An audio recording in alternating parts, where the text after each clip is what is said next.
আমরা সেই অঙ্গীকারের মানবিকতার জায়গা থেকেই তাদেরকে দেখতে গিয়েছিলাম। একজনের পায়ের 4 ইঞ্চি, 6 ইঞ্চি, 8 ইঞ্চি হাড্ডি নাই। একজন সে বললো যে 1 সপ্তাহের ভিতরে আমার এই পাটা কেটে ফেলবে, একেবারে ক্লাস 9-এর ছেলে বলেই সে কেটে দিল। আমাদের দেশে আপনারা জানেন যে বিপুল সংখ্যক ক্যান্সারের রোগী আছে, তাদেরকে বাংলাদেশে আমরা ভালো চিকিৎসার ব্যবস্থা এখনো করতে পারি।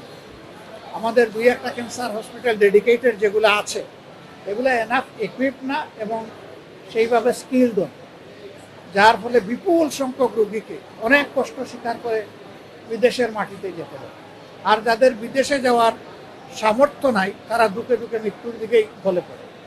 আমরা এই ক্ষেত্রে তাদেরকে অনুরোধ করেছি যে ফিজিবিলিটি স্টাডি করে তারা ইনভেস্টমেন্ট বেসিসেও হতে পারে, আবার ফিলান্থ্রপিকও হতে পারে, যেভাবেই হোক তারা যেন আমাদের দেশে মানসম্মত বড় মাপের একটা ক্যান্সার ইনস্টিটিউট এবং হাসপাতাল গড়ে তোলে। শুধু হাসপাতাল হলে আমাদের লোকরা জানার সুযোগ পাবে না, কিন্তু এটা যদি ইনস্টিটিউট হয় তাহলে হাইয়ার স্টাডির দরজা খুলে যাবে, আমাদের আরও কিছু স্কিল লোক তৈরি হওয়ার একটা ব্যবস্থা হবে। তো তারা বিষয়টাকে সক্রিয় বিবেচনায় নিয়েছে। আমরা আশা করছি যে এই ব্যাপারে তারা ইতিবাচকভাবেই আগাবেন। এরকম অনেক বিষয় তো আলোচনা হয়েছে, অল্প সময়ে 7-8 ঘন্টার আলোচনাকে সামারাইজ করা খুব কঠিন। আমরা আগেই সিদ্ধান্ত নিয়েছিলাম ফেরার পথে আমরা থাইল্যান্ডে ঢুকবো। থাইল্যান্ডে আপনারা জানেন যে আমাদের জুলাই যোদ্ধাদের একটা অংশ এখন আছে 64 জন, আগে এই সংখ্যাটা আর একটু বেশি ছিল। কেউ 1 বছর, কেউ 10 মাস, কেউ 11 মাস, এই সময়ব্যাপী তারা ওখানে চিকিৎসাধীন আছে। আমাদের একটা নৈতিক দায়বোধ আছে, একটা নাগরিক দায়িত্ব তাদের উপর আছে, একটা রাজনৈতিক অঙ্গীকার আছে। আমরা সেই অঙ্গীকারের মানবিকতার জায়গা থেকেই তাদেরকে দেখতে গিয়েছিলাম। আসলে তাদেরকে এখনো দেখলে খুবই খারাপ লাগে। একজনের পায়ের 4 ইঞ্চি, 6 ইঞ্চি, 8 ইঞ্চি হাড্ডি নাই, শুধু গুস্ত আর চামড়া ঝুলে আছে। অনেকে প্যারালাইজড হয়ে গেছে, অনেকের বডি শুকিয়ে গেছে। একটা ছেলে, তার বাবা এসে বললো যে আমার একমাত্র ছেলে খুবই খারাপ অবস্থা, না দেখে যাবেন।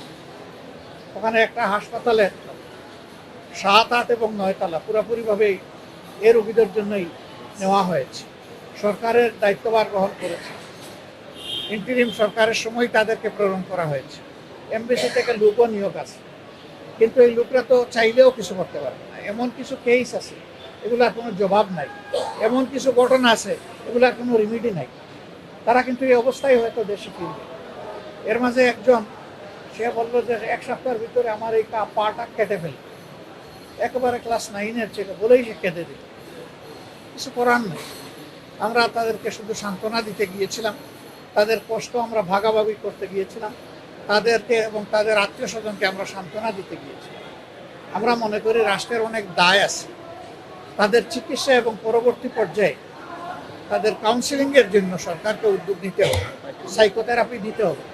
শুধু যে আহত হয়েছে তাকে না, গোটা পরিবার ট্রমাটাইজড, গোটা পরিবারকেই সাইকোথেরাপি দেওয়া হবে। অনেকে এখনো ঘুমাইতে পারে, সারা রাত সারাদিন সজাগ ছটফট করে বিছনার মধ্যে। আমরা সেই দেশের যারা চিকিৎসা সেবায় নিয়োজিত তাদের সাথে কথা বলেছি, তাদেরকে আমরা খুবই আন্তরিক পেয়েছি।